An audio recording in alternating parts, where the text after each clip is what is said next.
bà chỉ biết xua vùng mày bằng ôn mà cô lại kêu thì sao nó sao bạn chia sẻ mà phê lục kêu thế nào tí phí gặp bạn điệp trong tập tay thế nào riêng đi chia sẻ bọc quát mà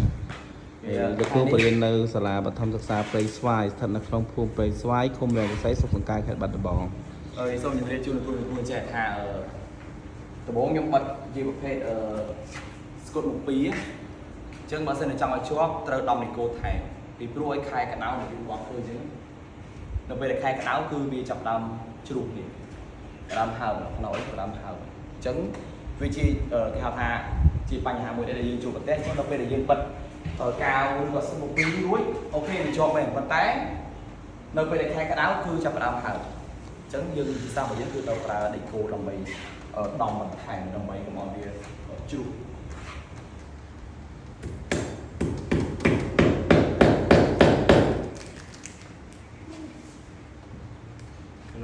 cái gì phần đồng hàng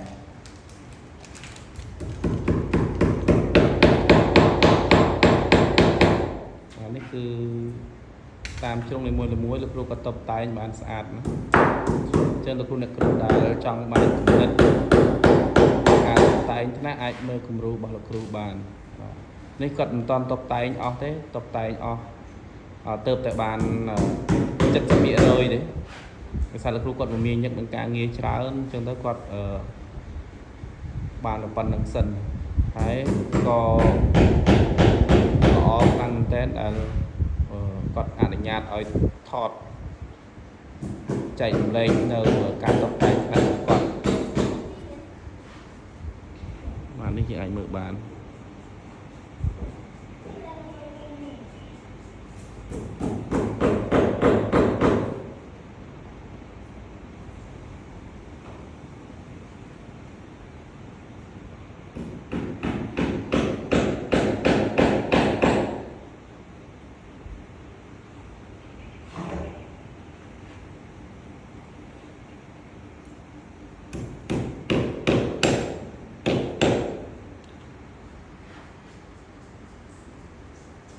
ខាងលើនោះជារចនាសម្ព័ន្ធថ្នាក់របស់លោកគ្រូ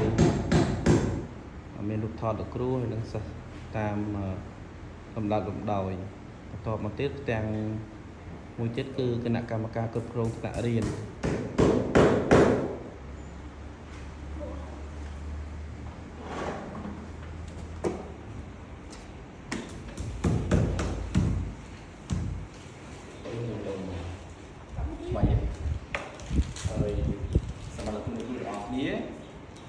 ក្នុងនាមយើងជាគ្រូបឋមអ្វីដែលយើងត្រូវតែខិតខំប្រឹងប្រែងក្នុងការកែលម្អរបស់យើងមិនថាពីសាលារៀន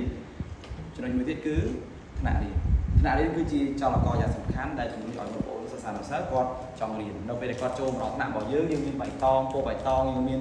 រូបភាពប៉ុន្តែរូបភាពទាំងអស់នេះគឺយើងត្រូវតែដំណើរការឲ្យស្របតាមមេរៀនរបស់យើងផងដែរយើងមិនអាចចូលជាប្រភេទរូបភាពឬក៏អីផ្សេងៗដែលអត់ពាក់ព័ន្ធជាមួយនឹងការអប់រំរបស់យើងហ្នឹងហើយយើងតុបតែងយើងគិតទៅលើកម្រិតថ្នាក់បើសិនជាយើងកម្រិតថ្នាក់ទី1ទី2ទី3អូខេគឺសំខាន់ណាស់គឺប្រភេទបែបមានស្រាប់ពេញតួស្រៈជំនះឬក៏អីផ្សេងៗប៉ុន្តែបើយើងថាធំយើងអាចរកមើលជាប្រភេទមេរៀនឬក៏និយមន័យឬក៏វេរនស័ព្ទបាយស័ព្ទផ្សេងៗឬក៏រូបមន្តអ្វីវាជាកត្តាសំខាន់នៅពេលថ្នាក់របស់យើងមានបៃតងហើយខ្ញុំជឿថាថ្នាក់រៀននៅពេលថ្នាក់រៀនរបស់យើងស្អាតសិស្សគាត់ចង់រៀននៅពេលគាត់ចង់រៀនធ្វើឲ្យការសិក្សារបស់គាត់កាន់តែប្រសើរឡើងបើគាត់ចូលមកដល់ក្នុងថ្នាក់រៀនថ្នាក់របស់យើងមើលទៅសម្បូរទៅដោយពីងពីងថ្នាក់រៀនអត់មានអីទាំងអស់ហើយយើងតុបតែងបែបមានថារញ៉េរញ៉ៃអត់មានស្ដាប់ធ្នាប់ណាអញ្ចឹងការរៀបចំគឺយើងបែងចែកទៅលើផែនរបស់យើងដែរទៅលើគណិតវិទ្យាភាសាខ្មែរវិទ្យាសាស្ត្រសិក្សាសង្គម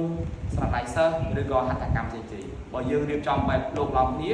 កុមារគាត់ពិបាកក្នុងការមើលគាត់អត់ដឹងថាមួយណាដែលជាផ្ទះអីគេបាទអរគុណច្រើន